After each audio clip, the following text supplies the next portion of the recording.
வணக்கம் நண்பர்களே. நிறைய பேர் தங்களுடைய இலக்குகளை அடைவதற்காக போராடிக் கொண்டிருக்கும்போது சிலர் மட்டும் எப்படி தங்களுடைய இலக்குகளை மிக சுலபமாக அடைகிறார்கள் என்று நீங்கள் எப்போதாவது யோசித்திருக்கிறீர்களா? அதற்கான ரகசியம் அவர்களின் திறமையோ அதிர்ஷ்டமோ அல்லது புத்திசாலித்தனமோ கூட இல்லை. அது அவர்களுடைய நிலைத்தன்மை மட்டும்தான். நிலைத்தன்மை என்பது ஒவ்வொரு நாளும் சிறிய அடிகளை எடுத்து வைப்பதுதான்.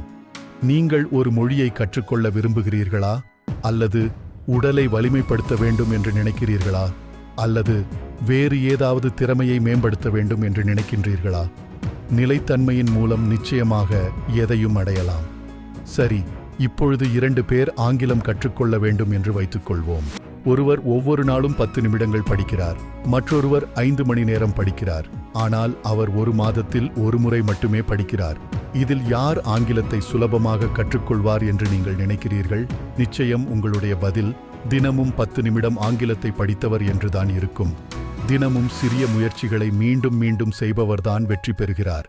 எதனால் நிலைத்தன்மை சக்தி வாய்ந்தது? மற்றவர்கள் எப்படிப்பட்ட சவால்களை எதிர்கொள்கிறார்கள், நிலைத்தன்மையை எவ்வாறு பெறுவது என்பது பற்றிய இந்த காணொளியை முழுவதுமாக கேளுங்கள். இது போன்ற சிறந்த காணொளிகளுக்கு இந்த சேனலை சப்ஸ்கிரைப் செய்து கொள்ளுங்கள். இறுதியில் நிலைத்தன்மையை உங்கள் வாழ்வில் எப்படி பயன்படுத்துவது என்பதற்கான திட்டத்தை பெறுவீர்கள். மேலும் நல்ல முன்னேற்றத்தையும் பார்ப்பீர்கள். நிலைத்தன்மை என்றால் ஏதாவது ஒரு செயலை அல்லது விஷயத்தை ஒரு முறை மட்டும் செய்வதற்கு பதிலாக அடிக்கடி விட்டுவிடாமல் செய்து கொண்டே இருப்பதுதான். ஒரு செயலை திரும்ப திரும்ப செய்கின்ற அந்த பழக்கம்தான் நிலைத்தன்மை. இது பெரிய இலக்குகளை அடைவதற்காக சிறு சிறு அடிகளை எடுத்து வைப்பதை போன்றது. நீங்கள் ஒரு உடல் ரீதியாக வலிமையான நபராக மாற வேண்டும் என்று வைத்துக்கொள்வோம். அதற்காக தினந்தோறும் 10 நிமிடங்கள் உடற்பயிற்சி செய்தால் நிச்சயமாக உடல் வலிமையை உணர முடியும். அதே நேரத்தில் ஒரு மாதத்தில் ஒரு முறை மட்டும் உடற்பயிற்சி செய்தால் உங்களால் வலிமையை உணர முடியாது. இது நம் வாழ்வில் எல்லா விஷயங்களுக்கும் பொருந்தும். அது படிப்பாக இருந்தாலும் சரி, வேலையாக இருந்தாலும் சரி. எப்படி இந்த சிறிய விஷயங்களால் மட்டும் நாம் வெற்றியை அடைய முடியும்? வெற்றி எப்போதுமே ஒரு பெரிய வேலையை செய்வதால் நமக்கு ஒரே நாளில் கிடைப்பதில்லை. அது நிச்சயமாக மீண்டும் மீண்டும் ஒரே வேலையை செய்யும்போதுதான் கிடைக்கிறது. இப்படி செய்யும்போது அந்த விஷயம் நமக்கு பழக்கமாகவே மாறிவிடுகிறது. இந்த சிறிய பழக்கங்கள்தான் பின்னாளில் நம்மை வெற்றிக்கு அழைத்துச் செல்லும். இப்போது நீங்கள் உங்களுடைய தோட்டத்தில் சிறிய நெல் நாற்றுகளை நட்டுவிட்டீர்கள் என்று வைத்துக் கொள்ளுங்கள்.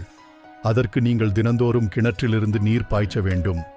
அப்படி செய்தால்தான் அந்த பயிரை சாகுபடி செய்து நெல் மணிகளை பெற முடியும்.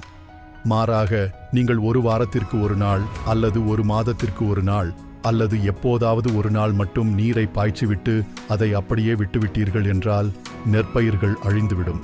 இதேபோல்தான் நிலைத்தன்மையும் நம் வாழ்வில் செயல்படுகிறது. அது ஒரு அழகான சிறிய கிராமம். அங்கு ரவி என்று ஒரு சிறுவன் வாழ்ந்து வந்தான். அவன் எப்போதும் மகிழ்ச்சியான ஆர்வமுடைய சிறுவன். அவன் வெளியில் சென்று விளையாடுவது, பறவைகளை பார்ப்பது, எல்லாவற்றையும் பற்றி கேள்விகளை கேட்பது அவனுக்கு மிகவும் பிடித்திருந்தது. ஒரு நாள் அவன் தாத்தாவுடன் தோட்டத்தில் நடந்து சென்றபோது ரவி சுவாரஸ்யமான ஒன்றைக் கண்டான். ஒரு மேஜையில் ஒரு சிறிய விதை பொட்டலம் இருந்தது. அதை பார்த்த ரவி தாத்தாவிடம், "தாத்தா, இது என்ன?" என்று கேட்டான். தாத்தா சிரித்துக்கொண்டே, "இவைதான் விதைகள் ரவி. நீ இந்த விதைகளை நட்டால் அவை அழகான மரங்களாகவோ அல்லது பூச்செடிகளாகவோ வளரும்" என்றார். இதை கேட்டு உற்சாகமடைந்த ரவி, "நான் இந்த செடியை வளர்க்கப் போகிறேன்" என்று கூறினான். தாத்தாவும் சரி என்று சொல்லிவிட்டார். "ஆனால் நீ அவற்றை தினமும் பராமரிக்க வேண்டும். நீ அதற்கு தண்ணீரை தினமும் ஊற்ற வேண்டும். மேலும் சூரிய ஒளிப்படும் இடத்தில் இதை நட்ட வேண்டும்" என்றும் கூறினார். அவர் அப்படி கூறிவிட்டு ரவியிடம் ஒரு சிறிய விதையை கொடுத்தார். அந்த சிறிய விதையை வாங்கிய ரவி வேகமாக தோட்டத்திற்கு ஓடினான். அவன் மண்ணில் ஒரு சிறிய குழியை தோண்டி விதையை அதனுள் வைத்து மூடிவிட்டான். பின்னர் அந்த விதையிடம், "நீ ஒரு நாள் நிச்சயம் ஒரு பெரிய மரமாக மாறுவாய். நான் உன்னை நம்புகிறேன்" என்று கூறிவிட்டு பெருமையாக உணர்ந்தான். அது ஒரு பெரிய பச்சை இலைகளுடைய நிழல் தரும் மரமாகவோ, பூக்களை கொடுக்கின்ற மரமாகவோ, பழங்கள் தரும் மரமாகவோ வளரலாம் என்று கனவுகளுடன் அவன் வீட்டிற்கு சென்றான். ஆனால் இதை அவன் ஒரு எளிய வேலை என்று நினைத்து கொண்டான். ஒரு நாள் காலையில் ரவி தோட்டத்திற்கு ஓடி சென்று பார்த்தான். ஆனால் எதுவும் மாறவில்லை. மண் அப்படியே இருந்தது. செடி வளரவே இல்லை. இப்போது ரவி, ஒருவேளை இந்த செடி வளர்வதற்கு 2 நாட்கள் ஆகலாம் என்று நினைத்து தண்ணீரை மண்ணில் ஊற்றிவிட்டு, கவலைப்படாதே சிறிய விதையே, நான் இங்கே இருக்கிறேன் என்று கூறிவிட்டு சென்றான். மறுநாள் சென்று பார்த்தபோது செடி வளர்வதற்கான அறிகுறியே இல்லை. இப்போது ரவி சோகமாக உணர்ந்தான். பின்னர் மறுநாள். இப்படியே 1 வாரம் கடந்துவிட்டது. ஆனால் விதையிலிருந்து செடி வளரவே இல்லை. இப்போது ரவி சோகமாக இருந்தான். ஒரு நாள் ரவி அந்த விதையின் அருகில் அமர்ந்திருந்தான். ஒருவேளை இந்த விதை இனி ஒருபோதும் வளரப்போவதில்லை, இதற்கு இனி தண்ணீர் ஊற்ற வேண்டாம், பராமரிக்க வேண்டாம் என்று நினைத்தான். அப்போது அந்த வழியாக ரவியின் தாத்தா வந்து கொண்டிருந்தார். அவர் ரவியின் அருகில் வந்து அவன் அமைதியாக இருப்பதை பார்த்து அருகில் உட்கார்ந்தார். ரவி, நீ ஏன் இப்போது சோகமாக இருக்கிறாய் என்று கேட்டார். ரவி, நீங்கள் சொன்னவாறு நான் அந்த விதையை மண்ணில் நட்டேன். நீங்கள் சொன்ன அனைத்தையும் செய்தேன். ஆனால் இன்னும் அது வளரவில்லை என்று கூறினான். இதை கேட்டு அவன் தாத்தா மெதுவாக சிரித்தார். ரவி, சில விதைகள் வளர்வதற்கு வாரங்கள் ஆகலாம், சில விதைகளுக்கு மாதங்கள் கூட ஆகலாம். அது ஒரு பெரிய மரமாக வளர்வதற்கு வருடங்கள் கூட ஆகும் என்றார். ரவி ஆச்சரியமாக, அப்படியா தாத்தா என்றான். ஆம் ரவி, பெரிய விஷயங்களுக்கு எப்போதும் நேரம் எடுக்கும். ஆனால் தண்ணீர் மற்றும் சூரிய ஒளி இவற்றையும் விட முக்கியமான ஒன்று உனக்கு தேவை என்றார். அது என்ன தாத்தா என்று ஆர்வமாக கேட்டான் ரவி. அதுதான் நிலைத்தன்மை. ஒவ்வொரு நாளும் ஒரு விஷயத்தை திரும்ப திரும்ப செய்வதுதான் நிலைத்தன்மை. உன்னால் பலனை காண முடியவில்லை என்றாலும், நீ சோர்வாக இருந்தாலும், மற்றவர்கள் உன்னை கைவிட்டாலும், நீ தொடர்ந்து செயல்பட்டு கொண்டே இருக்க வேண்டும். ஒரே நாளில் ஒரு மரத்தை வளர்த்து விட முடியாது. ஆனால் ஒவ்வொரு நாளும் அந்த விதைக்கு தண்ணீர் ஊற்றி பொறுமையாக காத்திருந்தால் அற்புதமான ஒன்று நடக்கும். மெதுவாக விதை உடைந்து அதன் வேர்களை வளர்க்கும். பின்னர் ஒரு நாள் ஒரு சிறிய இலை மண்ணிலிருந்து வெளியே வரும். பின்னர் மற்றொரு இலை, அதன் பிறகு ஒரு தண்டு.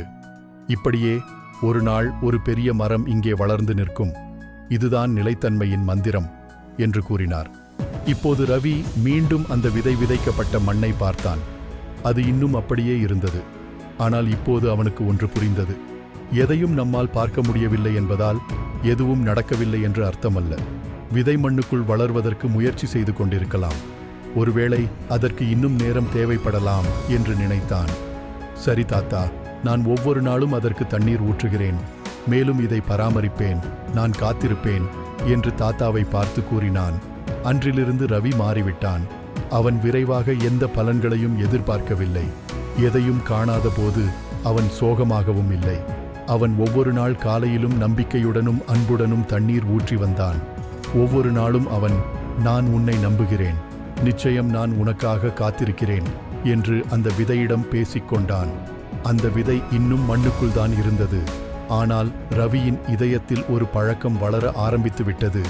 அது ஒரு மரத்தை விட வலிமையானது. அதுவே நிலைத்தன்மை. நண்பர்களே, பெரிய பெரிய கனவுகள் நாம் மீண்டும் மீண்டும் செய்கின்ற சிறிய செயல்களில் இருந்துதான் தொடங்குகின்றன என்பதை புரிந்து கொள்ளுங்கள். இந்த கதை பிடித்திருந்தால் ஒரு லைக் செய்து கொள்ளுங்கள்.